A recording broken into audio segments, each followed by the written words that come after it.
آج میں آپ کو اللہ کے ایک نبی کا واقعہ سنانا چاہتا ہوں۔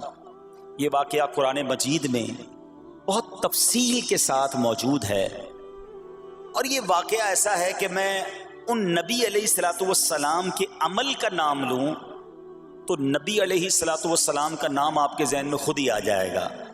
یعنی انہوں نے وہ عمل ایسا کیا کہ اب ان کے نام کے ساتھ وہ عمل ایک خاص ٹیگ بن گیا ہے۔ اور اگر میں اب عمل بتاتا ہوں، نام آپ خود بتائیں گے۔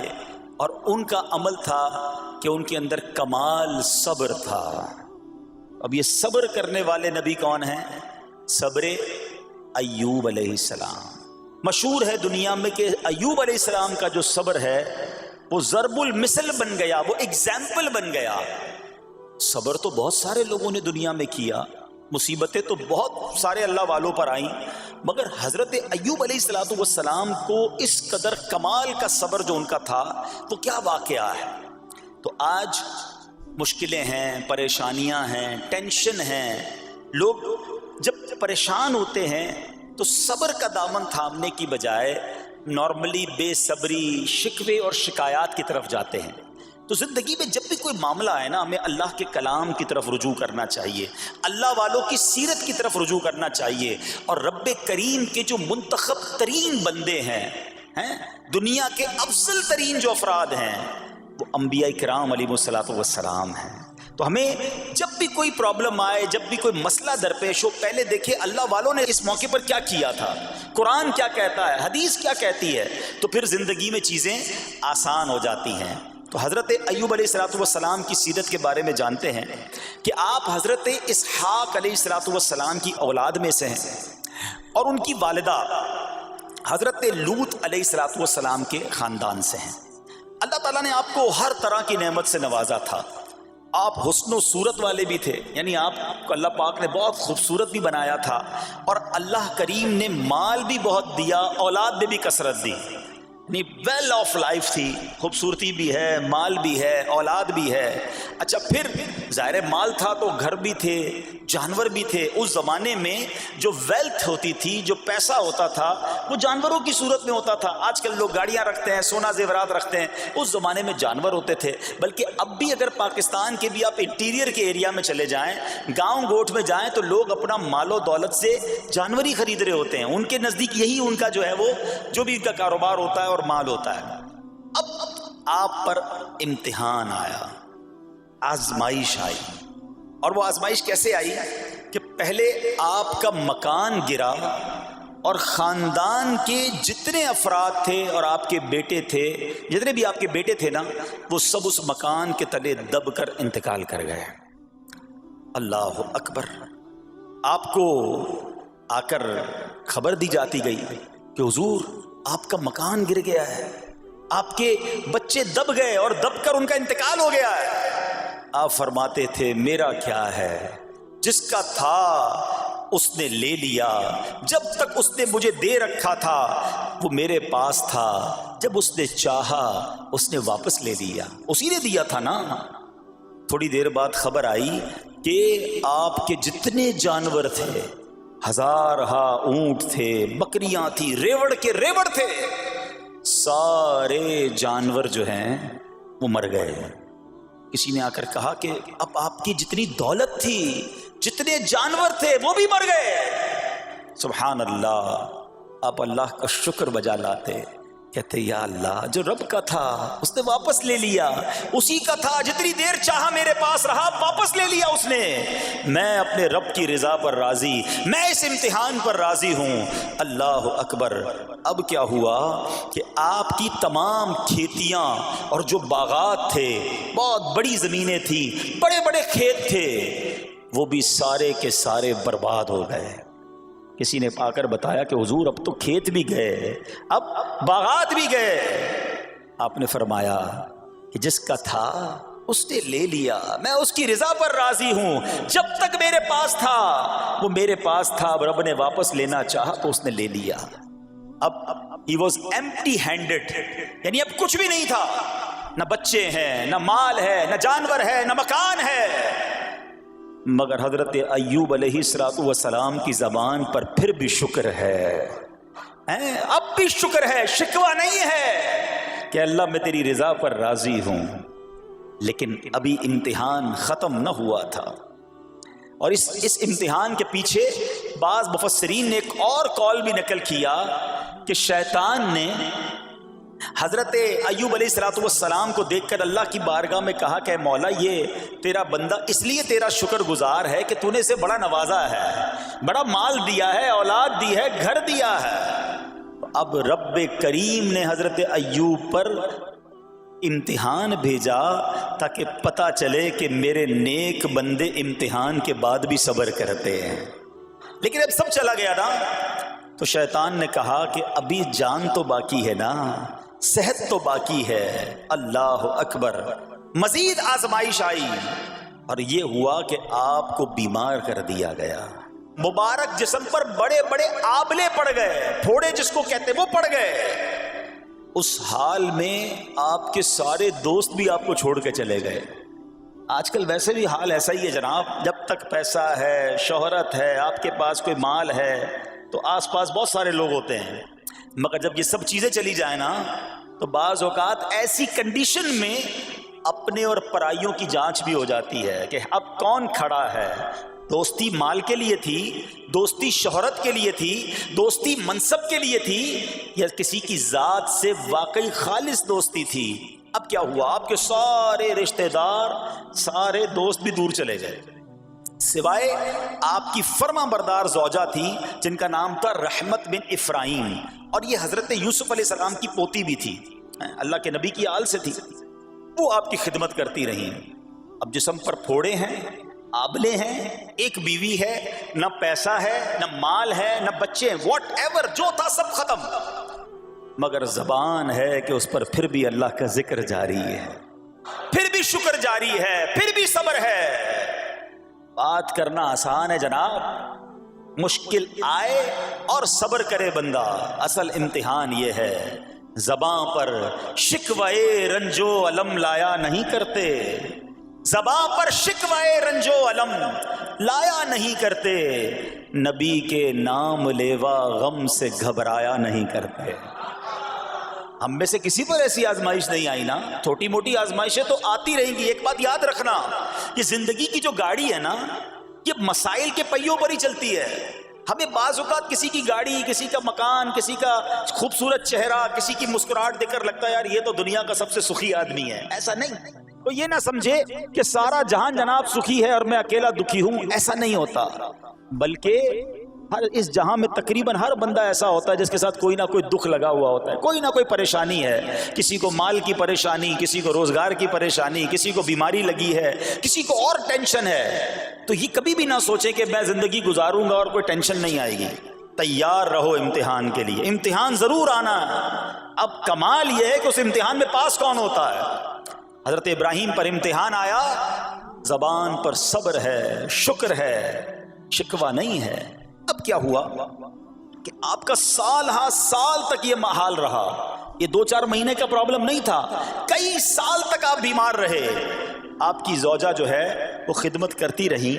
اچھا یہاں ایک غلط فہمی دور کر دوں کہ کچھ لوگ یہ کہتے ہیں، یہ کتابوں میں پتہ نہیں کچھ کتابوں میں لکھ دیا گیا کہ حضرت ایوب علیہ السلام کو معاذ اللہ کوڑ کی بیماری ہو گئی تھی۔ ایسا بالکل نہیں تھا، کوڑ کی بیماری نہیں ہوئی تھی، بلکہ نہ کوڑ ہوا نہ جزام ہوا، آپ کو جسم پر پھوڑے پھنسیاں جن کو کہتے ہیں آبلے نکل آئے تھے، کیونکہ کوڑ کی بیماری وہ ہوتی ہے کہ جس سے لوگ نفرت یا حقارت کرتے ہیں۔ اللہ کے کسی بھی نبی کو کبھی بھی کوئی ایسی بیماری نہیں ہوئی جس کی وجہ سے لوگ اس سے حقارت یا نفرت کریں یا دور بھاگیں، کیونکہ اللہ نے ان نفوس قدسیہ کو، ان نیک بندوں کو، ان منتخب شخصیات کو لوگوں کی ہدایت کے لیے بھیجا ہے۔ ان کو کبھی کوئی ایسی چیز نہیں ہوئی کہ جس سے لوگ گھن کھا کر دور بھاگیں، تو یہ بالکل غلط ہے۔ البتہ آپ کے جسم پر آبلے تھے، پھوڑے تھی، اور اللہ اکبر آپ اس حال میں کیا رب سے عرض کرتے تھے، آپ عرض کرتے تھے قرآن میں یہ الفاظ موجود ہیں، انی مسنی الضر وانت ارحم الراحمین۔ ترجمہ کیا ہے؟ مجھے تکلیف پہنچی اور تو سب مہر والوں سے بڑھ کر مہر والا ہے، رحم کرنے والوں میں سب سے بڑھ کر رحم کرنے والا ہے۔ یعنی اللہ کی بارگاہ میں یہ عرض کرتے تھے، یا اللہ تکلیف پہنچی ہے، رحم تو نے کرنا ہے، تو ارحم الراحمین ہے۔ زمانے سے نہیں کہتے تھے۔ یہاں ایک اور پرابلم ہے، میں کوئی مسئلہ ہوتا ہے، پرابلم آتی ہے، ہم ساری دنیا سے کہتے ہیں یہ مسئلہ ہو گیا، یہ پرابلم ہو گئی۔ نہیں، ساری دنیا میں سے کوئی آپ کا مسئلہ حل نہیں کر سکتا۔ اس سے بات کرو نا جو مسائل کو حل کرنے والا ہے، اس سے عرض کرو نا جو مصیبت کو دور کرنے والا ہے۔ ادھر ادھر جانے کی بجائے پرابلم یہ ہے، جب بھی مشکل آتی ہے ہم سب کے پاس جاتے ہیں، ہم رب کے پاس نہیں جاتے۔ جاؤ اس کے پاس جو حل المشکلات ہے، جو مصیبتوں کو حل کرنے والا ہے، اس کی بارگاہ میں فریاد کرو۔ وہ شاعر کتنی پیاری بات لکھتے ہیں نا، یہ بہت سارے لوگوں کے لیے درس ہے جو اپنی پرابلمز کے لیے دنیا والوں کے پاس جاتے ہیں۔ ارے اگر پکارنا ہے تو اللہ کی بارگاہ میں پکارو، التجا کرنی ہے تو اللہ کے حبیب سے عرض کرو نا۔ شاعر لکھتے ہیں، کسی کا احسان کیوں اٹھائیں، کسی کو حالات کیوں بتائیں، کسی کا احسان کیوں اٹھائیں، کسی کو حالات کیوں بتائیں، تمہیں سے مانگیں گے تم ہی دو گے، تمہارے در سے ہی لو لگی ہے۔ ہم اللہ کی بارگاہ میں عرض کریں، اللہ کے حبیب کی بارگاہ میں لو لگائیں۔ دنیا والوں کے پاس کچھ نہیں رکھا، لیکن ہم دنیا والوں کو بتا کر اپنے صبر کا ثواب بھی ضائع کر دیتے ہیں۔ دیکھو حضرت ایوب علیہ السلام کا صبر، کسی سے نہ کہا، اللہ کی بارگاہ میں عرض کرتے رہے۔ اب آپ کی آزمائش کا وقت پورا ہوتا ہے، دعا کرتے رہے، التجا کرتے رہے، صبر کرتے رہے۔ حکم ہوا کہ اپنا پاؤں زمین پر مارو۔ حضرت ایوب علیہ السلام نے پاؤں زمین پر مارا تو زمین سے ایک چشمہ پھوٹ اٹھا۔ حکم الہی سے حکم دیا گیا کہ اب اس پانی سے غسل کرو۔ آپ نے جب اس پانی سے غسل کیا تو آپ کی تمام بیماریاں دور ہو گئیں۔ پھر آپ 40 قدم چلے، دوبارہ زمین پر قدم مارنے کا حکم دیا۔ قدم مارتے ہی ایک اور خوبصورت لذیذ ٹھنڈے پانی کا چشمہ نمودار ہوا۔ پانی ٹھنڈا، میٹھا اور لذیذ تھا۔ اب آپ نے وہ پانی پیا تو آپ کے باطن میں نور ہی نور پیدا ہو گیا اور آپ کو اعلیٰ درجے کی صحت و نورانیت حاصل ہو گئی۔ اور سنو، میرا رب تو قادر ہے نا، اللہ تعالیٰ نے آپ کی وہ ساری اولاد جو دب کر کئی سال پہلے مر گئی تھی، انتقال فرما گئے تھے، اللہ نے ان تمام اولاد کو پھر زندہ فرما دیا اور آپ کی بیوی کو دوبارہ جوانی بخشی، اور اب اس کے بعد بھی آپ کی کثیر اولاد ہوئی۔ سنو سنو، جو جانور چلے گئے تھے نا، اللہ نے مویشی، اسباب، وہ خزانہ اس سے زیادہ آپ کو پھر سے عطا فرما دیا۔ صبر کیا تھا نا، ان اللہ مع الصابرین۔ اچھا، یاد سب کو ہے یہ آیت، بچپن سے یاد ہے، اللہ صابروں کے ساتھ ہے، صبر کرنے والوں کے ساتھ ہے، مگر صبر کرنا نہیں ہے۔ امتحان آنا ہے تو صبر کرنا نہیں ہے، آیت سب کو پتا ہے۔ اچھا، جس کے ساتھ پرابلم ہو جائے نا، اس کو بھی بندہ درس دینے جا رہا ہوتا ہے، بھائی صبر کرنا، اللہ آپ کو صبر دے، لیکن جب اس پر امتحان آتا تو یہ صبر کرتا نہیں ہے۔ دوسروں کو درس دے رہا تھا، آج تیری باری آئی ہے نا، تو صبر کا دامن نہ چھوڑیں۔ میں آپ کو ایک بات سوال پوچھنا چاہتا ہوں، آج کل ہم بڑے لوگوں سے تعلقات کیوں بنانے کی کوشش کرتے ہیں؟ یار جب کوئی مشکل ٹائم آئے گا نا تو یہ بندہ کام آئے گا، یہ پیسے والا دوست ہے، یہ اس کے تعلقات بہت ہیں، اس کی گورنمنٹ میں بات ہے، اس کی وکیلوں میں بات ہے، 4-5 ایسے دوست ہونے چاہیے۔ یہ ڈاکٹروں کے اندر بڑی اچھی اس کی دوستی ہے، کوئی ڈاکٹر کا بھی کام آئے گا تو یہ بندہ کام آ جائے گا۔ ہم دنیا والوں سے تعلقات اس لیے بناتے ہیں تاکہ یار مصیبت آئے تو یہ بندہ کام آئے، اور نارملی اکثر ایسا ہوتا ہے کہ جس سے امید رکھی ہوتی ہے مصیبت کے وقت وہ غائب ہو جاتا ہے۔ لیکن رب خود قرآن میں فرما رہا ہے، ان اللہ مع الصابرین، صبر کر لو، اللہ کی رحمت تمہارے ساتھ ہو جائے گی۔ اب میں آپ سے سوال کرتا ہوں، دنیا کے تعلقات ہوں یہ ضروری ہے یا یہ فائدہ مند ہے، یا بندہ صبر کر لے تو اللہ کی رحمت ساتھ ہو جائے، سارے غم ویسے ہی دور ہو جائیں گے؟ صبر، اس کو نہیں چھوڑنا ہے۔ تو حضرت ایوب علیہ السلام کی زندگی میں ایک اور واقعہ یہ ہوا کہ جب آپ بیمار تھے، آپ کو پتہ ہے جب بندہ بیمار ہوتا ہے تو بعض اوقات اس کی طبیعت میں کیفیات بھی ہوتی ہیں، تو آپ نے اپنی زوجہ کو پکارا، تو آپ کی زوجہ کچھ دیر میں حاضر ہوئی، تو آپ نے جلال میں آ کر اس کو 100 درے، اپنی زوجہ کو 100 کوڑے مارنے کی قسم کھا لی۔ اب جب صحت آ گئی تو قسم تو آپ نے کھائی ہوئی تھی، تو اب کیا کرتے؟ اس بیوی نے تو خدمت بھی بہت کی تھی، اب اسے کوئی خاص کیفیت تھی، آپ نے قسم اٹھا لی تھی. سبحان اللہ. ایوب علیہ السلام کو اللہ کریم نے قرآن میں کیا حکم دیا کہ اے ایوب آپ ایک یعنی 100 جس کو کہتے ہیں تنکے 100 تنکوں والی جھاڑو لیں اور اس جھاڑو کو ایک مرتبہ اپنی بیوی کو مار دیجئے تو آپ کی قسم جو ہے وہ پوری ہو جائے گی، یعنی قسم کا کفارہ نہیں دینا ہوگا. اللہ اکبر. اللہ نے اس نبی علیہ السلام کی فرما بردار بیوی کی جو سزا تھی یا جو معاملہ تھا اس کو کتنا آسان فرما دیا. تو رب کریم نے قرآن مجید فرقان حمید میں اس کو کس طرح بیان فرمایا، وَخُذْ بِيَدِكَ ضِغْثًا فَاضْرِب بِهِ وَلَا تَحْنَثْ. فرمایا کہ اپنے ہاتھ میں ایک جھاڑو لے کر اسے مار دے اور قسم نہ توڑ. اِنَّا وَجَدْنَاهُ صَابِرًا. فرمایا ہم نے اسے صابر پایا. نعم العبد، کیا اچھا بندہ. اِنَّهُ اواب، بے شک وہ بہت رجوع لانے والا ہے.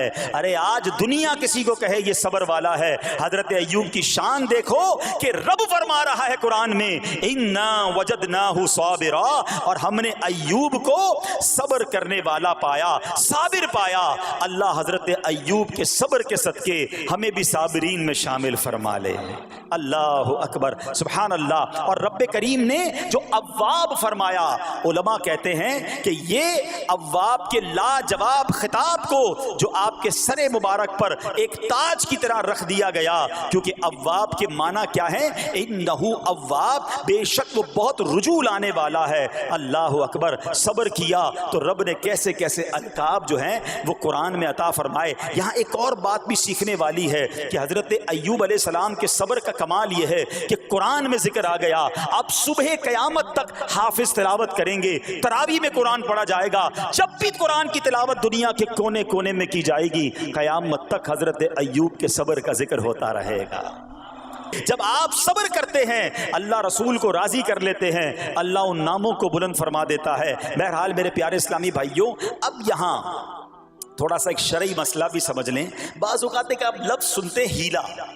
اچھا کچھ لوگ جب یہ لفظ ہیلا سنتے ہیں تو کنفیوز ہو جاتے ہیں، یار یہ کیا، ایک کام کرنا تھا اس کو ایک اور طریقے سے کر دیا، ہمیں سمجھ نہیں آ رہا. عجیب عجیب سی لوگ باتیں کرتے ہیں. سبحان اللہ. علماء فرماتے ہیں پہلے ہیلے کا مسئلہ سمجھ لیں. فتاوی عالمگیری میں ہے جو ہیلا کسی کا حق مارنے یا اس میں شبہ پیدا کرنے یا باطل ذریعے سے فریب دینے کے لیے کیا جائے وہ مکروہ ہے، اور جو ہیلا اس لیے کیا جائے کہ آدمی حرام سے بچ جائے یا حلال کو حاصل کر لے وہ اچھا ہے. انما الاعمال بالنیات. غلط نیت سے ہیلا کہ کسی کا حق دبا لوں یا معاذ اللہ زکوٰۃ ادائی نہ کرنی پڑے، اللہ کو کوئی دھوکہ نہیں دے سکتا، اللہ دیکھ رہا ہے کہ اس کی نیت کیا ہے.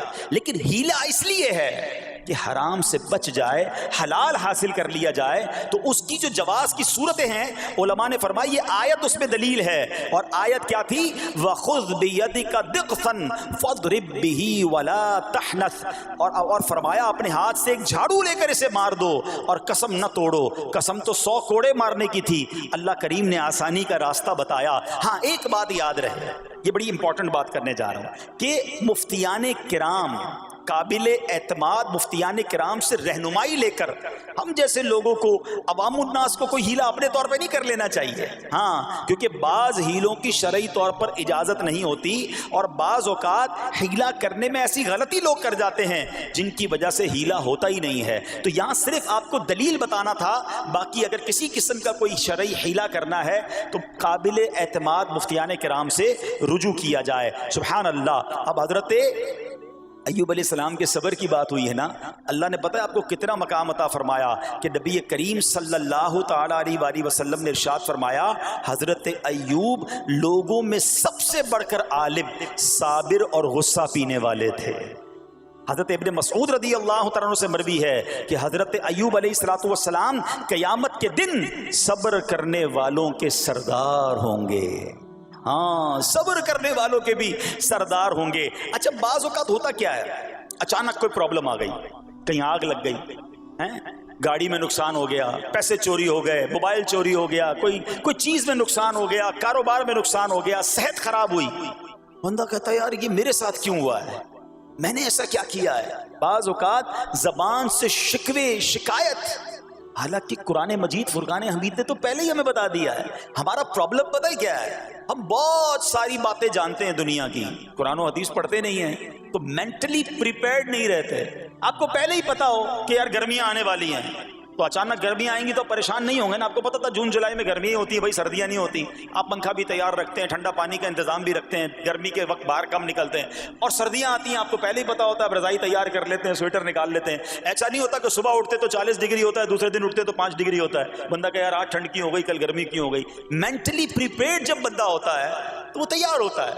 اگر جو قرآن پڑھنے والا ہے، حدیث پڑھنے والا ہے، اس کو تو پہلے ہی مینٹلی پریپیئرڈ ہونا ہے. کیوں؟ قرآن کا وعدہ ہے نا، قرآن کا اعلان سنو. اللہ کریم قرآن مجید میں کیا ارشاد فرماتا ہے؟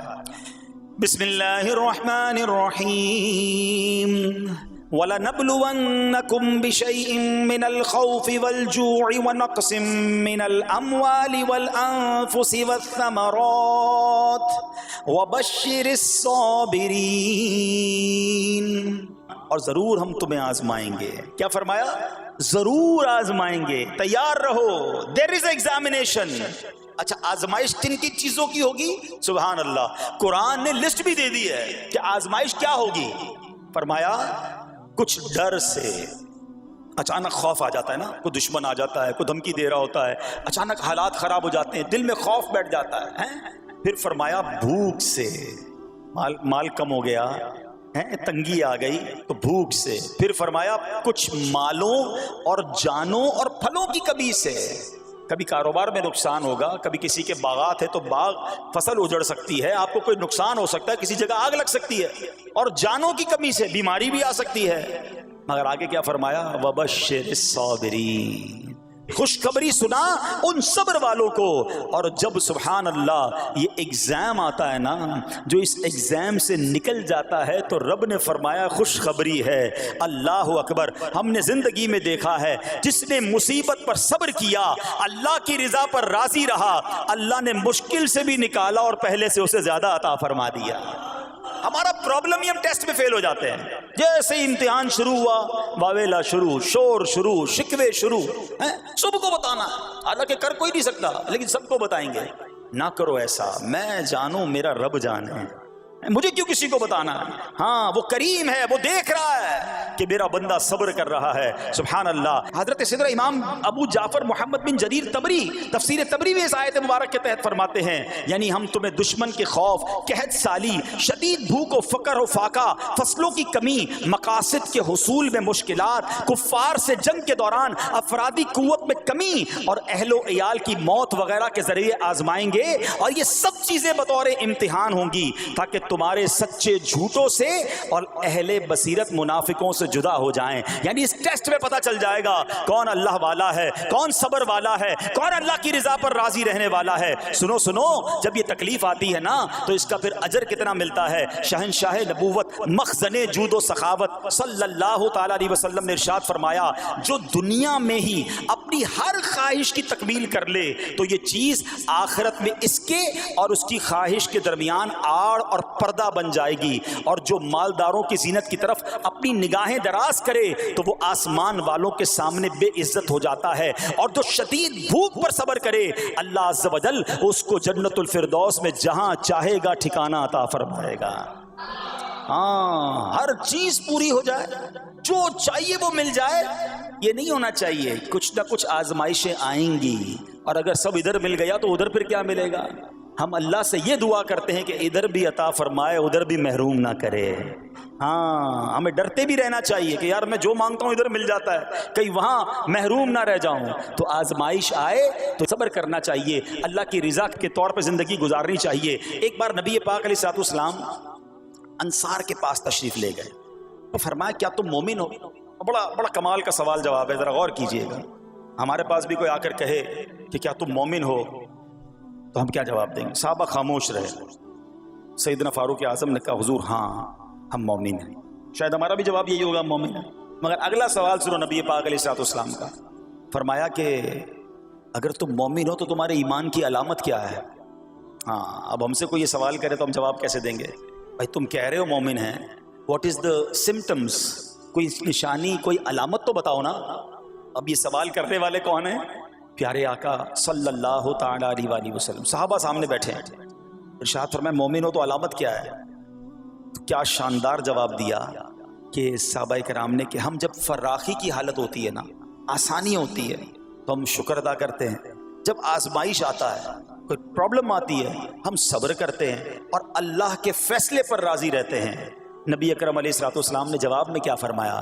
رب کعبہ کی قسم تم مومن ہو۔ تو پتہ یہ چلا کہ مومن ہونے کی نشانی یہ ہے کہ جب اچھے دن آئیں تو شکر کرے اور مشکل کے دن آئیں تو اللہ کی رضا پر، اللہ کے فیصلوں پر راضی رہے، صبر کرے۔ اب آؤ سوال کرتے ہیں، اچھے دن آتے تو ہم کیا کرتے ہیں؟ ارے بھائی میں تو انتظار میں تھا، تھوڑے پیسے آئیں تو فلاں عیاشی کروں، فلاں گناہ کروں، تھوڑے پیسے تھے تو وہ کام ہی نہیں کر پا رہا تھا، اب تو موقع میں لگا ہے، اب تو دن آئے ہیں۔ معاذ اللہ، جس کو اللہ نعمتیں دیتا ہے، فراخی دیتا ہے، تو وہ اللہ کی نافرمانی میں لگ جاتا ہے، اور جب اس کو کوئی آزمائش بھیجتا ہے تو وہ ناشکری کہہ کر، بلکہ بعض اوقات تو کفریہ کلمات منہ سے نکال کر ایمان سے بھی ہاتھ دھو بیٹھتا ہے۔ ایسا نہیں ہونا چاہیے۔ عقل مند وہ ہے، یاد رکھنا کہ رب جتنی عطائیں بڑھائے ہم اتنے سجدے بڑھائیں، ہم اتنے صدقے بڑھائیں۔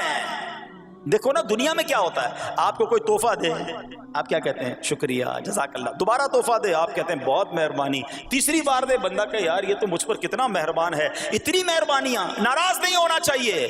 جو تمہیں دنیا میں 2-4 تحفے دے دے، تم اسے ناراض نہیں کرنا چاہتے۔ جب سے میں پیدا ہوا، جب سے وہ نواز رہا ہے، وہ ناراض نہ ہو جائے اس کا کوئی خیال نہیں، وہ دیے جا رہا ہے۔ ہم تو دیکھتے ہیں نا، بندہ غریب ہوتا ہے، تھوڑے گناہ، جیسے جیسے امیر ہوتا گیا اس کے پر پرزے نکلنا شروع ہو جاتے ہیں، مسجد سے دور، نمازوں سے دور، معاذ اللہ حرام کاموں میں پڑ جاتا ہے۔ ارے اللہ کے بندے، تجھے رب نواز رہا ہے، تیرے تو سجدے بڑھنے چاہیے تھے۔ لیکن ہوتا کیا ہے، وہ عطائیں بڑھاتا ہے، لوگ خطائیں بڑھاتے ہیں۔ نہ کرو ایسا۔ جب فراخی ہو، جب اللہ کی طرف سے آسانی ہو تو شکر ہو، اور جب آزمائش آئے تو صبر ہو۔ یہی مومن کی نشانی ہے، اور اللہ سے دعا کرتے ہیں کہ اللہ کریم ہمیں اپنے شکر گزار اور صبر کرنے والے بندوں میں شامل فرما لے۔ اور یقین کریں صبر کا جو پھل ہے نا، وہ کہتے ہیں نا صبر کا پھل میٹھا، اوہو بالکل ٹھیک کہا، بلکہ بہت میٹھا ہے۔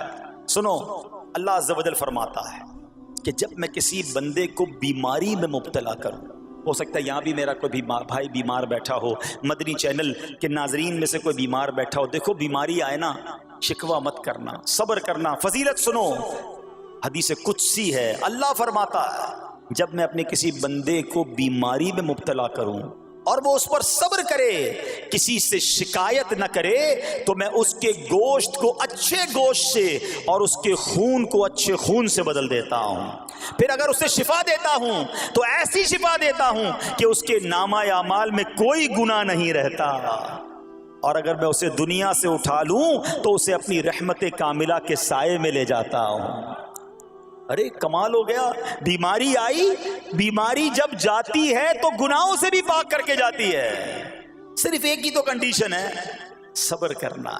بیماری آئی، صبر کرنا، ہاں کسی سے بات نہ کریں، شکوہ نہ کریں، اللہ کی بارگاہ میں عرض کریں مولا تیری مہربانی، ہاتھ میں درد ہے باقی جسم تو سلامت ہے، اے اللہ آنکھ میں درد ہے باقی جسم تو سلامت ہے، اے اللہ گردوں میں پرابلم ہے میرا باقی جسم تو سلامت ہے، یہ بھی تیری مہربانی ہے۔ اللہ کرے کہ ہم شکر گزار بندے بن جائیں، کیونکہ یہ بیماری تو ہمارے گناہ معاف کروانے آئی تھی، مگر افسوس یہ ہے کہ جو گناہ معاف کروانے والا کام ہمارے ساتھ ہوا اس میں بھی ہم نے اللہ کو ناراض کر دیا اور شکوے شکایات کی۔ سنو سنو، اس نے اخلاق کے پیکر نبیوں کے تاجور صلی اللہ تعالی علیہ وسلم نے ارشاد فرمایا، ابھی تو صرف بیماری کی بات ہوئی نا، اب آؤ اگر کسی کو کاروبار میں نقصان ہو گیا، کسی کے پیسے کم ہو گئے، کسی کی جان و مال کا کوئی نقصان ہوا، کوئی آگ وغیرہ لگ گئی، سنو اللہ کے حبیب علیہ الصلوۃ والسلام فرماتے ہیں کہ اللہ ارشاد فرماتا ہے، پھر حدیث قدسی ہے کہ جب میں اپنے کسی بندے کے بدن یا اس کے مال یا اس کی اولاد کی طرف کوئی سختی بھیجوں، پھر وہ صبر جمیل کے ساتھ اس کا استقبال کرے، تو قیامت کے دن مجھے اس سے حیا آئے گی کہ میں اس کے لیے میزان قائم کروں یا اس کا نامہ اعمال کھولوں۔ ہائے ہائے ہائے، سمجھتے ہو اس کا مطلب؟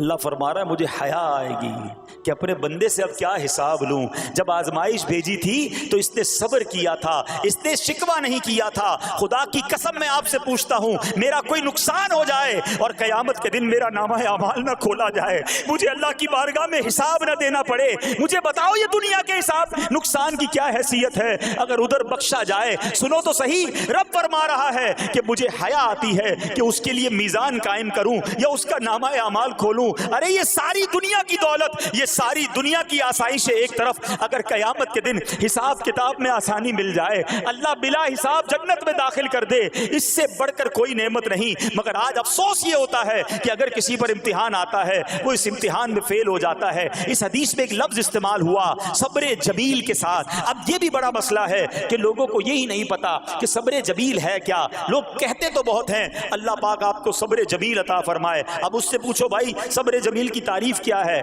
تو پھر تعریف نہیں پتا ہوتی. یہ کسی جمیل بھائی کا صبر نہیں ہے کہ جس کو صبر جمیل کہا جاتا ہے. صبر جمیل کی تعریف سمجھو. علماء کہتے ہیں کسی مصیبت زدہ اور غیر مصیبت زدہ کو برابر میں دیکھو, مگر دونوں میں کوئی فرق نظر نہ آئے.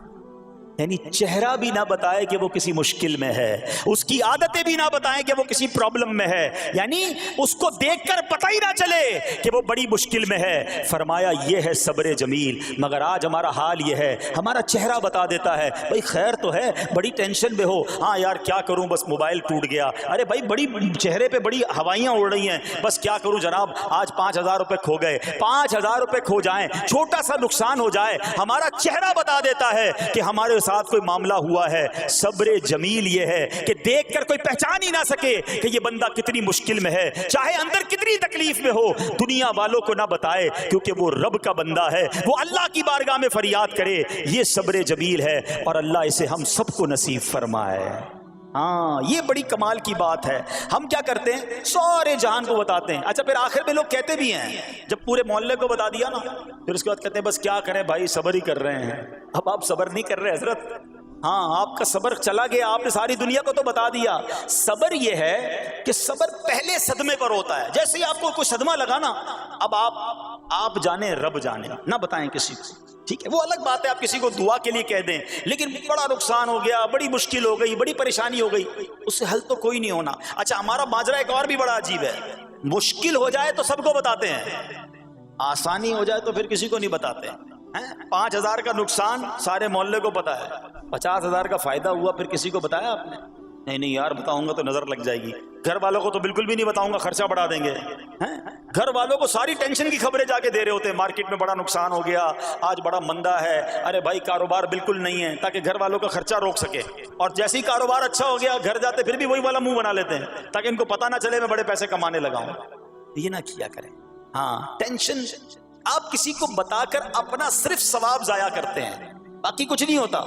کرنا رب نے ہے, اور یہ اگر آزمائش میرے درجے بلند کرنے آئی ہے, اگر یہ آزمائش مجھے اللہ کے قریب کرنے آئی ہے, تو پھر تو اس کا استقبال ہونا چاہیے نا. ہاں ہمارے بزرگان دین تو آزمائشوں کا استقبال کیا کرتے تھے. اور سنو, یہاں ہو سکتا ہے کہ میرا کوئی نابینا بھائی بیٹھا ہو. بعض اوقات ایسا بھی ہوتا ہے کہ اچانک کسی کی بینائی چلی جاتی ہے, آنکھیں ٹھیک ہوتی ہیں اور اچانک ایکسیڈنٹ ہوا یا کوئی واقعہ ہوا ہے. بہت بڑی آزمائش, اللہ اس آزمائش سے ہمیں محفوظ رکھے.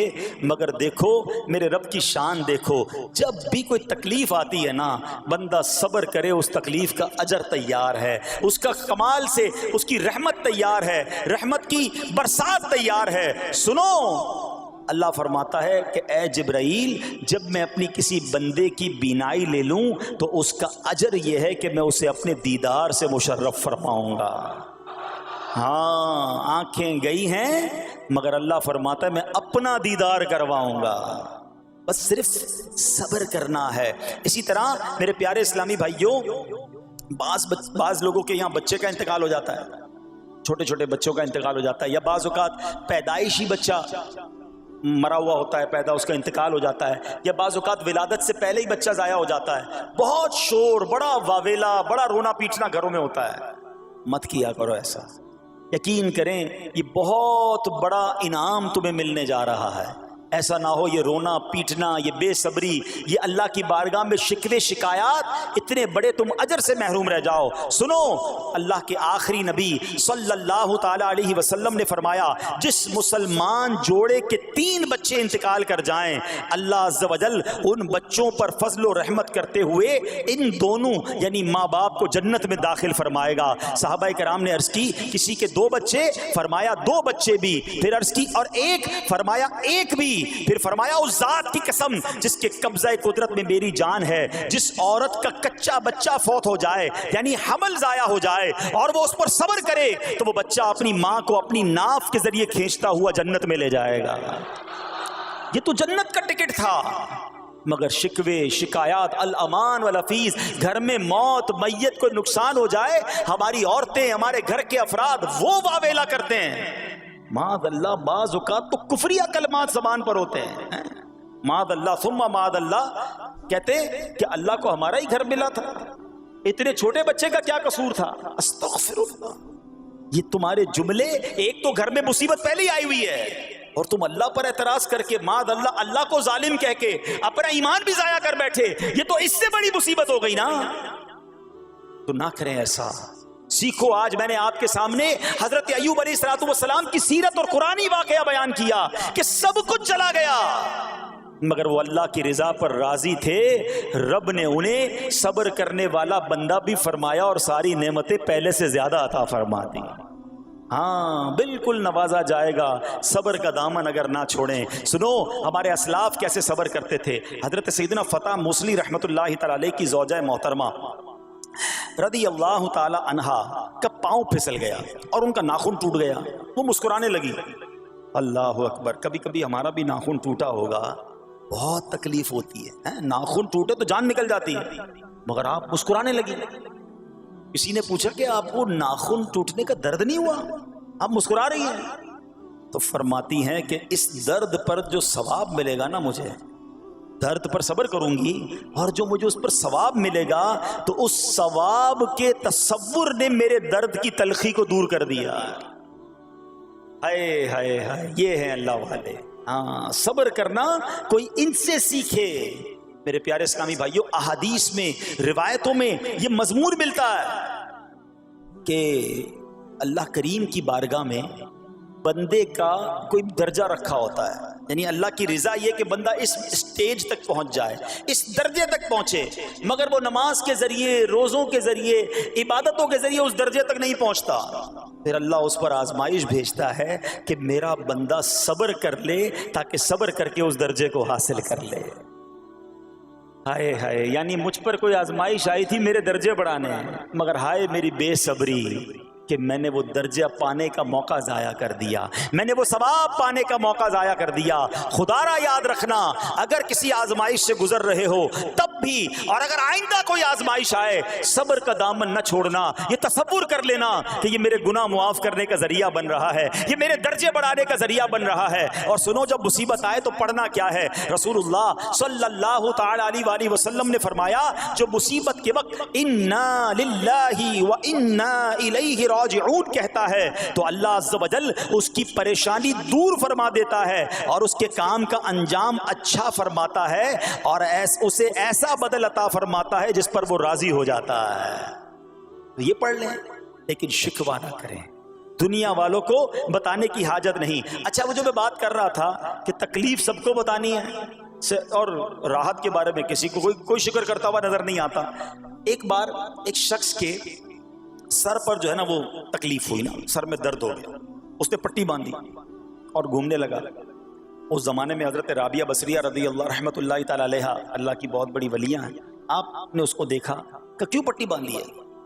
وہ کہتا سر میں درد تھا اس لیے پٹی باندھی ہے۔ بات تھوڑی سی باریک ہے، سمجھدار لوگ سمجھیں گے، اس لیے پٹی باندھی ہے کہ سر میں درد تھا۔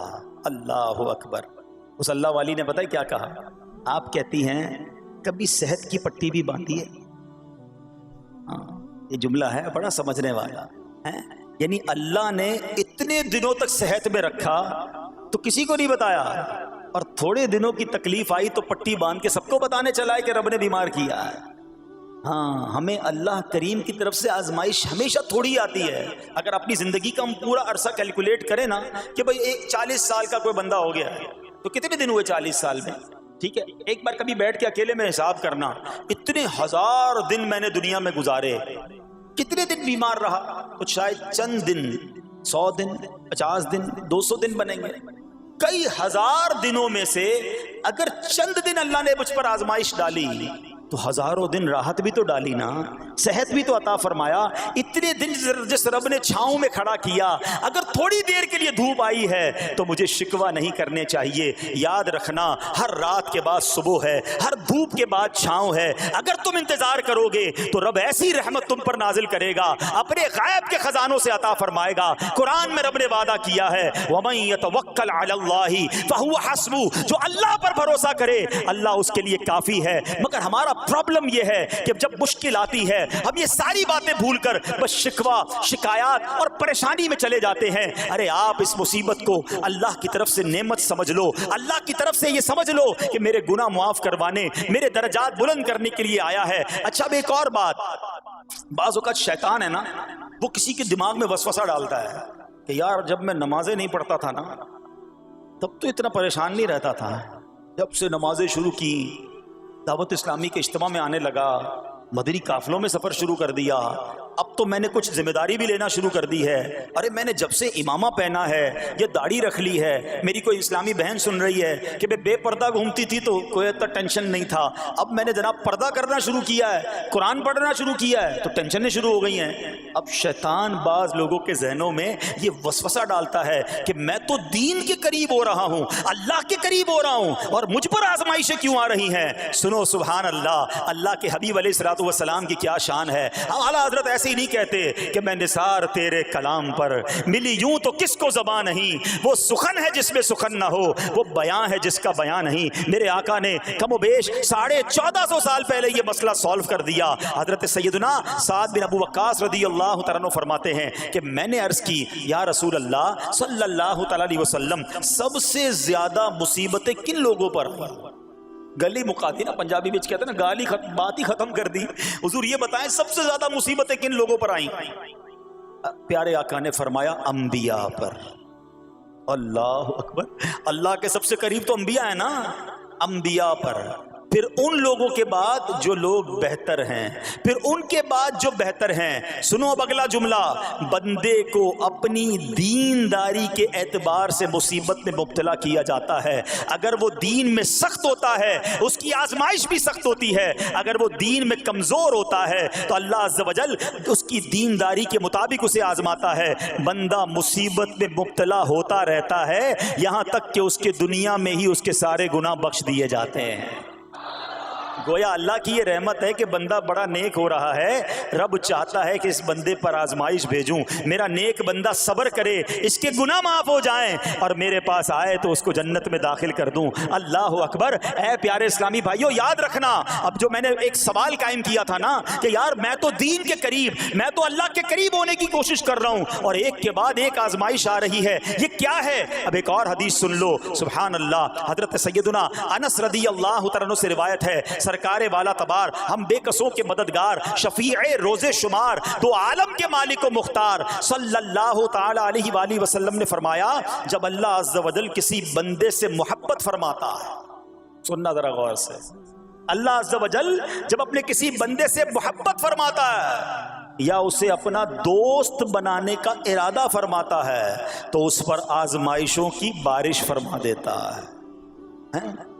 اب سوال ہے نا کہ میں اللہ دوست بھی بنا رہا ہے، اللہ کریم اس پر محبت بھی فرما رہا ہے اور آزمائشیں بھی بھیج رہا ہے. دوست پر آزمائشیں کون بھیجتا ہے؟ دوست کو تو راحتیں ڈالی جاتی ہیں. ہائے ہائے، اب یہی تو امتحان ہے، یہی تو چیک ہے. سنو نبی پاک فرماتے ہیں جب اللہ اس پر آزمائش بھیجتا ہے نا وہ بندہ اپنے رب کو پکارتا ہے، اے میرے رب عز و جل، تو اللہ فرماتا ہے میرے بندے تو جو کچھ مجھ سے مانگے گا میں تجھے عطا فرماؤں گا، تو جلد ہی تجھے دے دوں گا اور اسے تیری آخرت کے لیے ذخیرہ کر دوں گا۔ سبحان اللہ، یعنی اللہ والوں کو آزمایا جاتا ہے، ان کے درجات بلند کیے جاتے ہیں، ان کے گناہ معاف کیے جاتے ہیں۔ تو اے میرے پیارے اسلامی بھائیوں، کبھی بھی یہ ذہن میں خیال مت لانا کہ یار میں دین میں قریب آ رہا ہوں، میری آزمائشیں بڑھ رہی ہیں، سمجھ لو امتحان شروع ہو گیا ہے، ٹیسٹ شروع ہو گیا ہے، اب اس ٹیسٹ میں مجھے کامیاب ہونا ہے اور اللہ کے مزید قریب جانا ہے۔ زندگی میں جو گناہ ہو گئے ہیں یہ میرے گناہوں کا انشاءاللہ کفارہ بن جائے گا، میرے درجات کی بلندی کا سبب بن جائے گا۔ اللہ سے عرض کرنا، اے مولا میں تیری رضا پر راضی، میں تیرے فیصلوں پر راضی، اب تک جو دیا تھا تو نے دیا تھا، یہ سب کچھ تیرا ہے، اے رب جب تو واپس لے گا میں اس پر راضی۔ جب یہ ثابت قدمی نصیب ہو گئی پھر دیکھو غیب کے خزانوں سے کیسا آپ کے دل پر سکینہ اترے گا، پھر کیسا آپ پر رحمتوں کا نزول ہوگا۔ تو اے میرے پیارے اسلامی بھائیوں، مصیبتیں آ چکی اور آنے بھی والی ہیں، پہلے ذہنی طور پر تیار رہنا، مگر صبر کرنا۔ یہ چند دنوں کی، چند گھنٹوں کی، چند لمحوں کی مصیبت ہے، مگر یہ تمہارے درجات کو بلند کر دے گی۔ رب کریم صبر کرنے والوں کو پسند فرماتا ہے۔ اور جو میں نے بات کہی تھی کہ صبر بھی کریں اور جب اللہ کریم کی طرف سے راحتیں آ جائیں تو شکر بھی کریں، کیا شاندار رب کا قرآن میں فرمان ہے۔ اللہ فرماتا ہے وَإِذْ تَأَذَّنَ رَبُّكُمْ لَئِن شَكَرْتُمْ لَأَزِيدَنَّكُمْ وَلَئِن كَفَرْتُمْ إِنَّ عَذَابِي لَشَدِيدٌ۔ اللہ قرآن میں فرماتا ہے اور یاد کرو جب تمہارے رب نے اعلان فرما دیا کہ اگر تم میرا شکر ادا کرو گے میں تمہیں اور زیادہ عطا کروں گا۔ ہاں شکر کرو رب اور دے گا، مگر اگلا حصہ سمجھنے والا ہے، اور اگر تم ناشکری کرو گے تو میرا عذاب سخت ہے۔ اللہ نے اپنے عذاب سے بھی ڈرایا ہے اور شکر کرنے کا درس بھی دیا ہے۔ تو بہرحال میرے پیارے اسلامی بھائیوں، اللہ کریم سے میں دعا کرتا ہوں کہ اپنے نیک بندوں کے صدقے، کربلا والوں کے صبر کے صدقے، نبی پاک علیہ الصلوۃ والسلام کے طائف کے میدان میں پتھر کھا کر دعا دینے والے صبر کے صدقے، رب کریم ہمیں بھی صبر کی نعمت نصیب فرمائے، صرف زبانی نہیں قلبی طور پر ہمیں صبر کرنے والوں میں شامل فرما لے۔ اگر ہم پر کوئی آزمائش ہے تو رب کریم یہ آزمائش ہمارے گناہوں کا کفارہ بنا دے، ہمارے درجات کی بلندی کا سبب بنا دے۔ دعوت اسلامی کے مدنی ماحول سے اگر ہم وابستہ رہیں گے نا تو ہمیں انشاءاللہ صبر کرنے کا پریکٹیکل جو ہے وہ موقع بھی ملتا رہے گا، کیونکہ صبر کیسے کرنا ہے اس کی کوئی پریکٹس بھی تو ہونی چاہیے نا۔ تو مدنی قافلے جب اس میں جاتے ہیں نا تو آرام اپنے گھر جیسا نہیں ملتا، کھانا اپنے گھر جیسا نہیں ملتا، بعض اوقات سفر میں تکلیف ہوتی ہے، تو یہ پریکٹیکلی آپ کو صبر کرنے کا موقع ملتا ہے۔ تو اگر آپ واقعی صابرین میں شامل ہونا چاہتے ہیں تو مدنی قافلوں میں سفر اپنا معمول بنائیں۔ اللہ کریم ہم سب کو مدنی قافلوں میں سفر کی توفیق عطا فرمائے۔